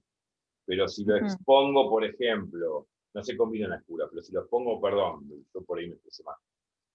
Si yo tengo cloro en un recipiente, en una probeta, y metano, no se van a combinar a oscuras, pero se van a combinar a la luz visible del día o con emisión de radiación ultravioleta. Bien, bien. Lo que quise decir es lo siguiente, que si yo tengo el cloro y el metano a oscuras, no va a reaccionar, pero si lo ilumino ahí a oscuras con radiación ultravioleta, ahí sí comienza la reacción, porque la radiación ultravioleta choca contra las moléculas de cloro 2, parte las moléculas en cloro y cloro, y ahí se produce la reacción, o sea, se puede producir la reacción entre el cloro y el metano produciendo cloruro de metilo. O sea, lo que hace la radiación ultravioleta choca contra las moléculas de cloro 2 y forma 2 iones de cloro negativo, o sea, 2 aniones de cloro. Entonces, a un anión de cloro choca o se combina con una molécula de metano, CH4, y eso forma lo que es el cloruro de metilo, que es cloro CH3. Bueno, eso es lo que... Bien, se entiende. Si yo tengo una probeta, cloro y metano, a oscura no va a reaccionar. O lo tengo que poner a la luz visible del día, o si está oscura lo tengo que, por ejemplo, irradiar con radiación ultravioleta. La radiación ultravioleta tiene una alta energía, le pega fuerte, con mucha energía, que es la constante de Planck por la frecuencia, le pega con mucha energía a la molécula de cloro 2. Parte la molécula de cloro 2 en 2 moléculas de cloro, quedan 2 aniones de cloro, y cada anión de cloro reacciona con cada molécula de metano, que es CH4, y forma lo que se llama el cloruro de metilo, que es cloro CH3.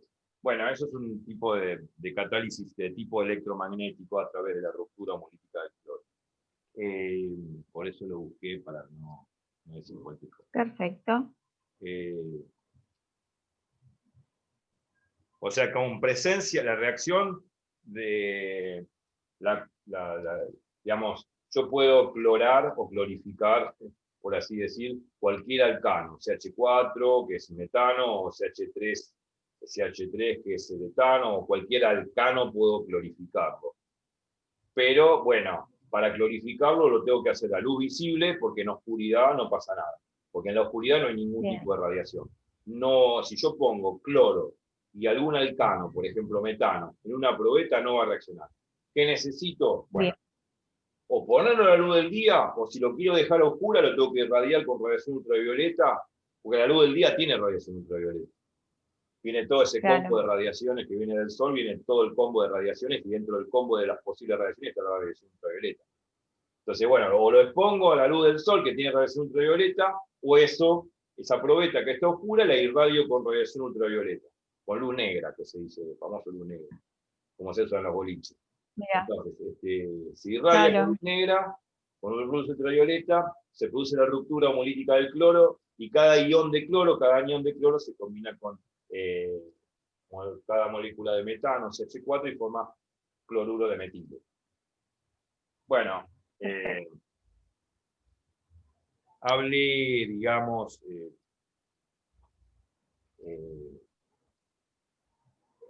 así en el aire de lo que son los catalizadores, ¿no? Pero alguna voy a dar algún ejemplo antes de pasar a otra cosa. Entonces, ¿quedó claro lo de catálisis y inhibidor? Quedó clarísimo, Dulce. Ok.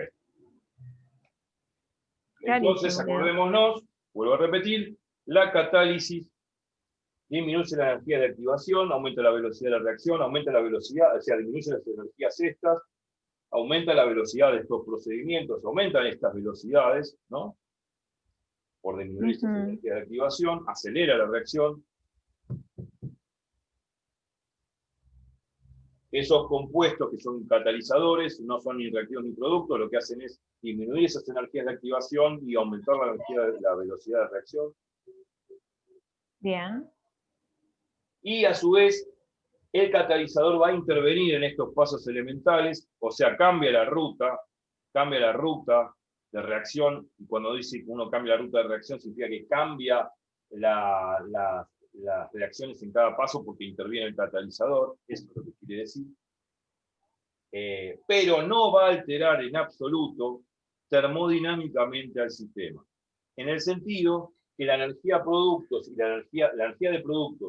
la energía de reactivos no se va a alterar. Y la variación de energía, entre la variación de energía de reactivo, que es la energía de producto menos la energía de reactivo, tampoco se va a alterar.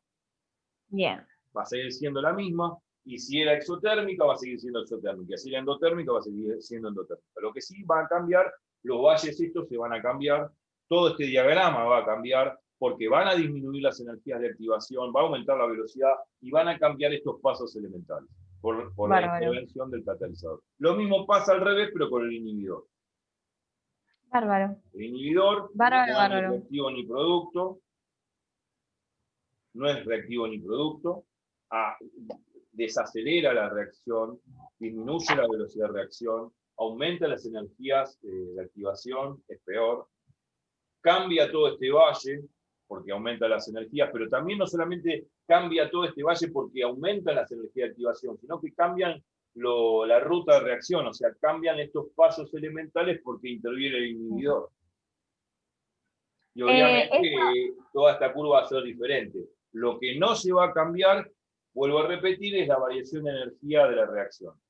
Bien. O sea, energía producto menos energía reactivo, eso termodinámicamente no cambia. Si era exotérmica, seguiría siendo exotérmica. Si era endotérmica, seguiría siendo endotérmica. Eso no va a cambiar. ¿Está? Bien. Eso tiene que quedar claro. Bien, bien, bien. Eh, No son, dijiste, no son ni reactivos ni productos, son simplemente catalizadores o inhibidores. sí.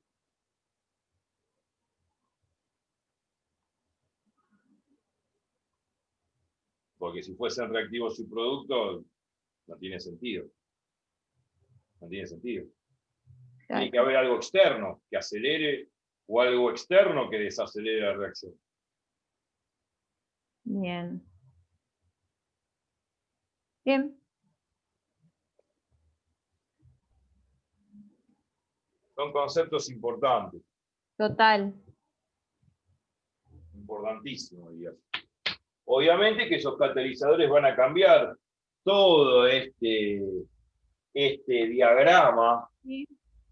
energético, lo van a cambiar, porque no solamente se van a alterar las energías de activación, sino estas subreacciones, estos pasos elementales van a estar alterados por esos catalizadores y inhibidores, y obviamente todos estos reactivos y productos que aparecen acá y estos complejos activados que aparecen acá van a ser distintos por la intervención de esos catalizadores e inhibidores.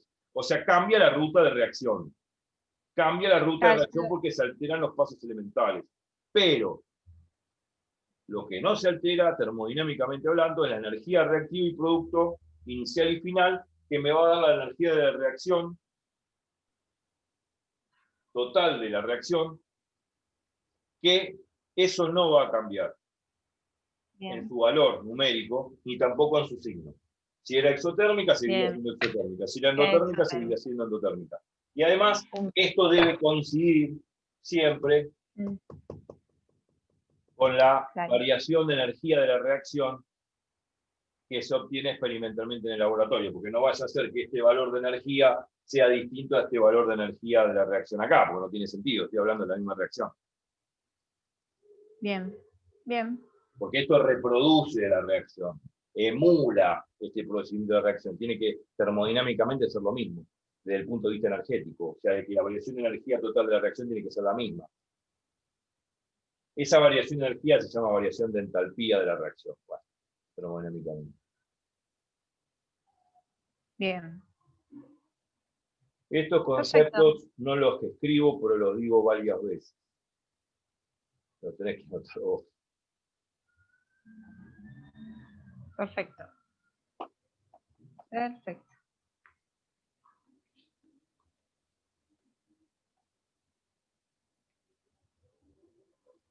Bien, Edu. Bien.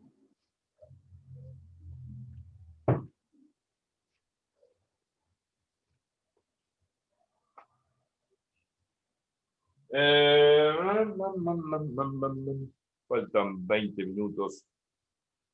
Y lo que voy a hacer,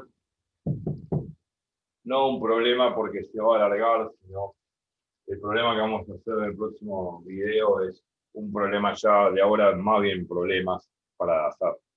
Y el problema que voy a hacer a futuro es el 23, que es el último que tiene un lindo video también para hacer y para mirar y es interesante. Tiene muchas cosas este problema. Bien. Tiene muchas cosas. Eso como ir cerrando el capítulo de cinética química. Es bastante largo. La verdad que sí. Bueno. ¿Qué se me ocurre hacer? No, bueno, presentar algunos catalizadores a nivel heterogéneo, enzimático. Bueno, ya he hablado un poco de eso. Ya lo he comentado recién, pero... El 18, que había un par de puntos que no pudimos hacer porque faltaban unos temas de mecanismo. A ver, el 18. Algunas respuestas que no pudimos responder. No, respondimos todos. Sí, tenés razón. Gracias. Bueno, dediquémonos a eso. Porque en realidad no tiene sentido que me ponga a hacer un ejercicio ahora porque voy a tardar una hora más en explicar todo un ejercicio y ya estamos casi al límite. Sí, el problema 18 tenía una serie de preguntas conceptuales. Y además, la guía al final de todo, la guía teórica, al final de todo también tiene una serie de objetivos que dice, una vez usted de haber leído y comprendido, claro, la unidad tendría que responder todas esas preguntas que están ahí. Ah, bueno, también, lo que vos quieras, ¿eh? A ver, lo que faltaba del problema 18. ¿Es correcto afirmar que una estequiometría sencilla asegura un mecanismo de reacción sencillo? No, Esto es una reacción sencilla. sí. Estequiométricamente es una pelotudez.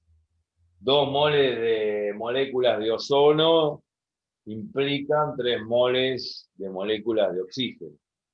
Mm. Es sencilla, vamos a decir. Sí, sí.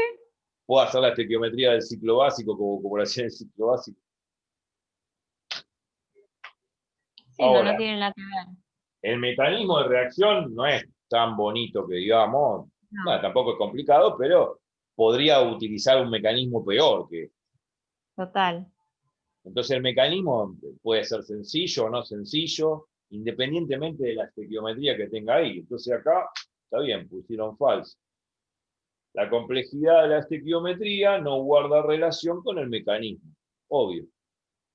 O sea, yo puedo presentar otro mecanismo de la reacción, el mecanismo que se me antoje. Que Claro. después de ese mecanismo o ese procedimiento teórico que propongo, sea bueno o malo, y bueno, depende de la aproximación. Acá la aproximación que tengo que pagar, el precio que tengo que pagar es esta aproximación de acá para poder emular a través de este mecanismo, poder emular la reacción experimental que tengo ahí arriba. Ahora, Perfecto. el procedimiento podría ser peor que esto, mucho más feo. Claro. Y no tiene, sí, no hay relación. No hay Bien. relación. El agua y Bien, el bien, bien. aceite, una cosa así. Bien. Bueno, siguiente entonces. En una reacción que presenta varios pasos elementales, ¿la velocidad de la reacción está determinada por la velocidad del paso más rápido? Al revés. Al La revés. velocidad de la reacción está determinada por el paso más lento, que es el control. Exacto. El más lento es el que determina la etapa de control y el que determina la velocidad de la reacción. Bien. La constante de velocidad de una reacción depende solo de la temperatura. Esa No, que ya el eso. video pasado la analizamos. Sí, falso.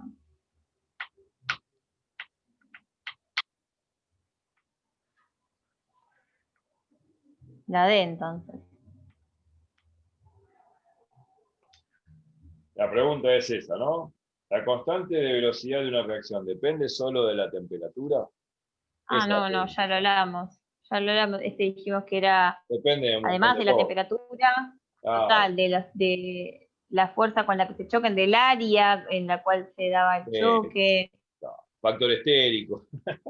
Depende si se disuelven o no en factor fase estérico, condensada, total. porque, por ejemplo, si la reacción ocurre en fase Además, condensada, el factor estérico adquiere valores medio desproporcionados, mayores que 1, y eso es debido a que cuando los reactivos mm, reaccionan dentro de un solvente, se produce una disolución donde se producen una serie de iones positivos y negativos, y acá tienes aniones, que hacen de que el factor estérico sea mayor que 1. Una cosa que está fuera de lo normal, pero bueno, o sea, eso significa que si el factor estérico aumenta por encima de 1, la velocidad de reacción aumenta terriblemente. Se llama reacciones Arpón. bien, Reacciones Arpón. Son reacciones iónicas en disolventes. O sea, depende también, obviamente, del solvente donde se produce la reacción, ¿no es cierto? Si se produce perfecto, en fase condensada, cuando sí se produce en fase condensada es en un líquido, en un solvente. Depende de un montón de cosas. perfecto. O sea, del solvente, de la polaridad del medio, de la fuerza iónica, depende. De la inflación no, No, del dólar tampoco. no. A ver, Bien, D. La velocidad de una la D, reacción. La D de dedo. bien, bueno, La velocidad de una reacción Depende de la temperatura y de las concentraciones instantáneas de los reactivos. Sí, en parte sí. Tuvimos Sí, un montón de problemas de que sí. Porque total. muchos Sí, problemas sí, te sí. daban, dadas las velocidades iniciales, con sus concentraciones iniciales.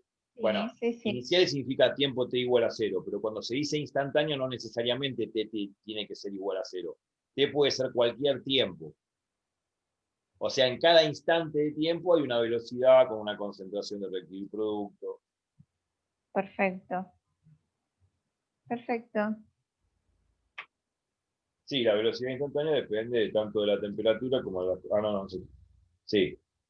Sí, la velocidad instantánea de una reacción depende tanto de la temperatura como de las concentraciones de los reactivos y a veces de los productos, a veces, como Ujú, acá.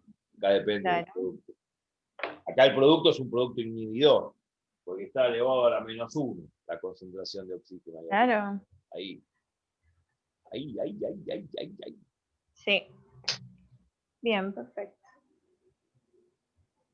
Una ecuación de velocidad sencilla, como esta, podría decir Ujú, sencilla, ¿no? ¿Qué sé yo? Para mí es sencilla. sí, re, súper. ¿Indica que la reacción ocurre en un solo paso? No, falso. No Falso. hay correlación. Puede ocurrir en varios pasos como acá. O sea, acá dice una ley de velocidad o ecuación de velocidad sencilla implica que el paso elemental más lento que determina la velocidad de la reacción es sencillo. Sin embargo, el mecanismo completo de la reacción puede ser muy complejo.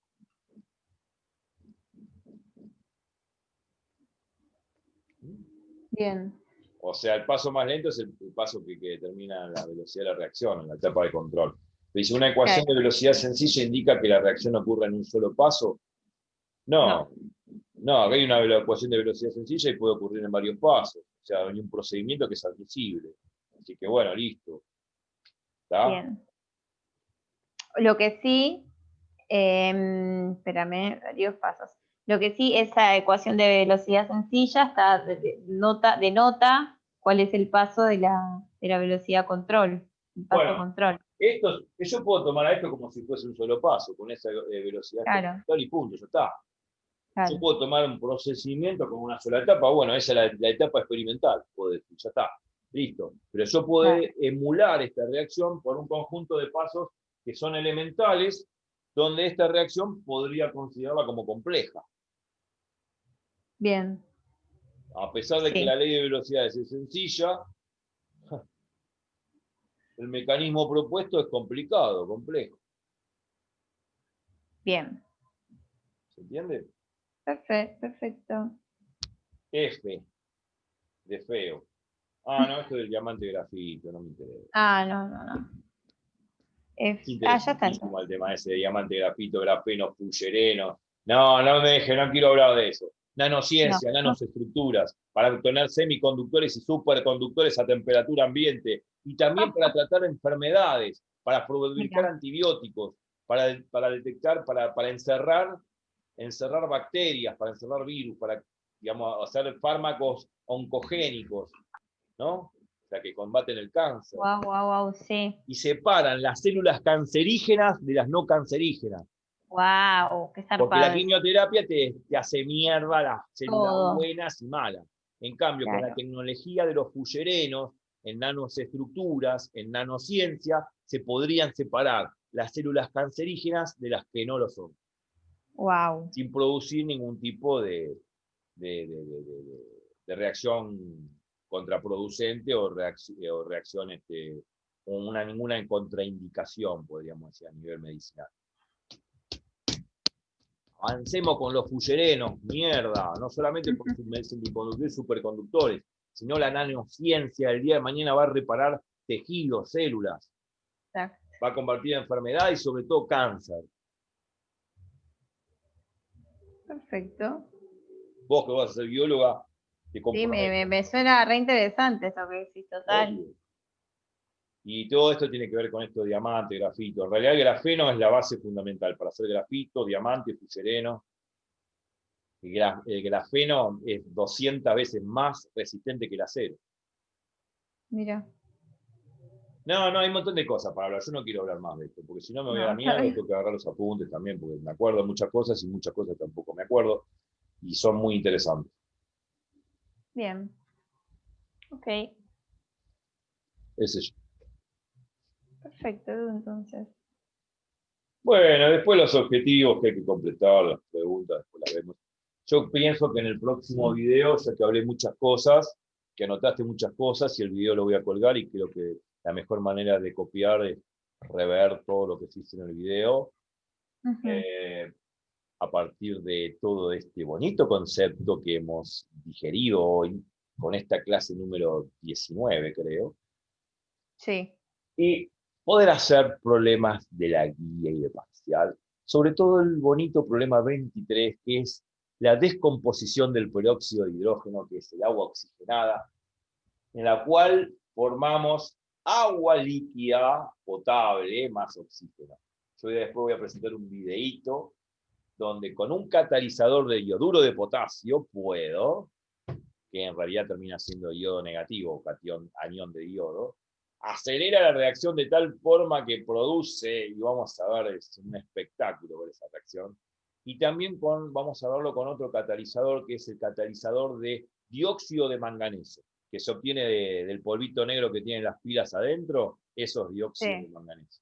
Con dióxido de manganeso, si yo le meto al peróxido de hidrógeno, al agua oxigenada, le meto monóxido de dióxido de manganeso, el dióxido de Ujú. manganeso acelera la reacción y produce rápidamente H2O más CO2. Bien. Perdón, H2O Bárbaro. más O2, más oxígeno. Se descompone rápidamente, una cosa maravillosa. O sea que el dióxido de Bárbaro. manganeso actúa como catalizador. Yo me gustaría Bien. poner acá un laboratorio y hacer la experiencia acá. La verdad que tengo ganas. No, me voy a comprar los matraces, me voy a comprar los Wow. balones, me voy a comprar todo. Bueno, como tengo un Bien. mango. Sí, pero hacerlo acá. Pero bueno, encontré videos interesantes como para ver que hay gente que son químicos, hicieron un par de videitos lindos y lo vamos a disfrutar una vez que termine el problema 23, claro. Perfecto. O por ahí antes de empezar el problema 23 lo vamos a ver. Y vamos a verlo primero y después vamos a hacer el problema, para que quede mejor. Bien, Edu, no hay problema. Bueno, Bueno, ¿qué hicieron de comer este día domingo? Mentira, no es domingo, es martes. Pero no, para mí todos los días son domingos, porque el encierro me hace pensar, así. otro día domingo más, domingo, mañana es domingo, y pasado también es domingo, y todos los días serán domingos, domingos, más domingos, una sumatoria de domingos eternamente hasta el 2030, más o menos, hasta que descubran la vacuna. Este, Exacto. Y pero bueno, bueno, ahora me despido y espero que les haya agradado. Repasen el anterior y en el 20, que viene potencial, vamos a hacer ejercicios con respecto a eso. Así que espero que les haya quedado muy claro y les deseo una feliz tarde, feliz día y que sigan apostando por la química. Y soñando aquellos que quieren seguir estudiando ciencia en descubrir algo eh, como en honor a nuestro gran maestro Aristóteles, que por culpa de él tenemos 25 siglos de locos que siguieron estudiando ciencia y bueno, logramos este mundo moderno que tenemos hoy, que no sé si es bueno o malo, pero es lo que tenemos. Así que bueno, me voy y nos vemos en el video 20. Chau, chau.